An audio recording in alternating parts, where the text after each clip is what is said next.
Okay, so we're going to do redox titration, and the problem is you don't know much about redox yet.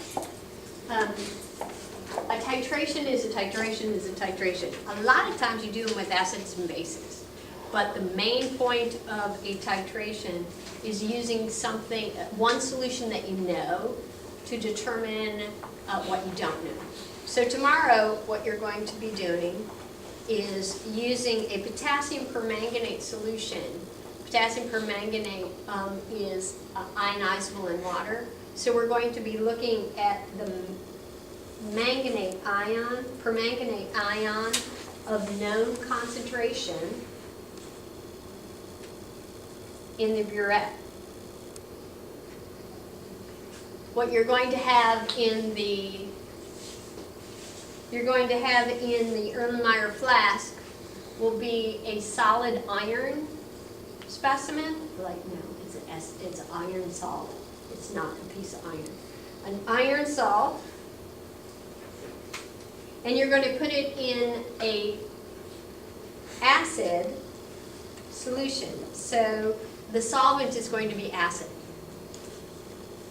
And you will have an iron cation as a salt. We are going to make use of this equation. In iron, we can get the permanganate iron to move around some electrons. That's part of the redox reaction. When that happens, it induces the iron to also move some electrons and to do that. That's part of a redox reaction. They happen in pairs. So we can study this redox reaction and note the color change that happens when it occurs. The entire reaction, the net ionic equation, can be seen right here. This is what will be happening. In years past, at this point of the course, you balanced this equation using a redox method in an acid solution. They were no longer requiring you to know that. But you have to start with a balanced equation in order to do the calculations. So balance it. How? I will leave you to your own devices. Okay? So, the only other thing I need to tell you is I can only find one iron salt to use because that's all we really need. So you are not going to be determining the identity. You are just going to be determining the percent of iron in a sample through titration. Because when you finish titrating, you will know how much potassium permanganate you've used. You know its molarity, therefore you'll know the moles of potassium permanganate that you used, yes? Yeah. If you know the moles of potassium permanganate in a balanced equation, can you find the amount of iron in your compound? Moderation. Yes, you can. Yep, yes, you can. And then you're good to solve the problem. Now, one of the problems on your pre-lab is a famous problem that I'd like you to walk you through by not doing the one on the pre-lab, but by doing the one on your notes. Turn your notes over. We're looking at exercise 14. This will guide you through the pre-lab problem. Are we clear? Very frequently, we do a titration to standardize a solution. That means in the back, I make a solution. I think it is some molarity. I test it to make sure.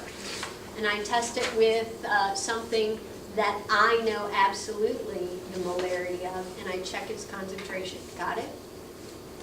All right. So a student carries out an experiment to standardize, determine the exact concentration of a sodium hydroxide solution. All right, so the kid made the sodium hydroxide solution, and now he's going to check and see the exact molarity. To do this, he weighed out 1.3009 grams, a sample of potassium hydrogen phthalate. Here is the formula often abbreviated KHP. KHP has a molar mass of 204.22 grams and has one acidic hydrogen. It is an acid. This hydrogen is what is donated during the neutralization reaction. It's a weirdo. Everything will be fine. The student dissolves the KHP in water and adds phenolphthalein as an indicator and titrates the solution with the sodium hydroxide solution to the phenolphthalein endpoint. Remember, at the phenolphthalein endpoint is close to the equivalence point where the moles of acid equals the moles of base. The difference between the final and the initial readings indicate that 41.20 milliliters of the sodium hydroxide solution is required to react exactly with the 1.3009 grams of KHP. Calculate the concentration of the sodium hydroxide. First, you have to start with a balanced equation, and I know all of you could write this part of the equation. Then you know it's mixed with the KHP, and then things get kind of funny. You know that a salt in water is formed, yes. We got the water part. The salt is weird. The salt is, remember, this is the hydrogen ion that goes away. The salt is this. Everything's fine. It is a balanced equation as it's written. So now, we need to find the molarity of the sodium hydroxide. So the molarity of the sodium hydroxide requires the moles of sodium hydroxide over the volume of sodium hydroxide. What is the volume of sodium hydroxide?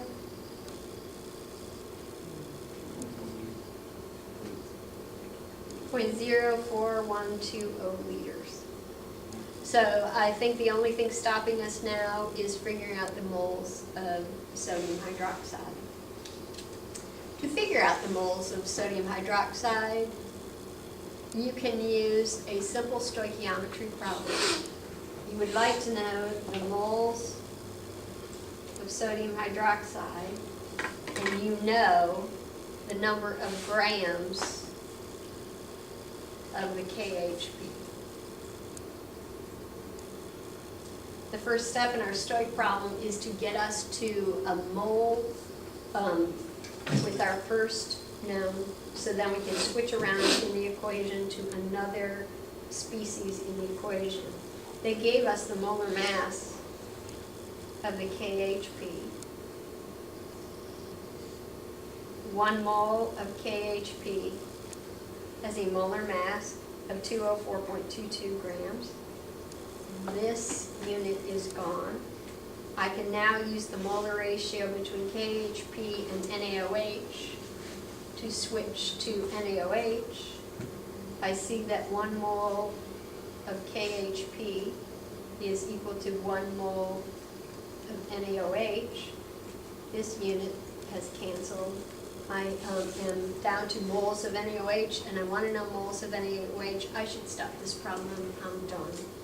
When I do the math, I'd come up with 0.0064 moles of NaOH over its volume with 0.4120 liters, and that gives me a molarity of 0.155.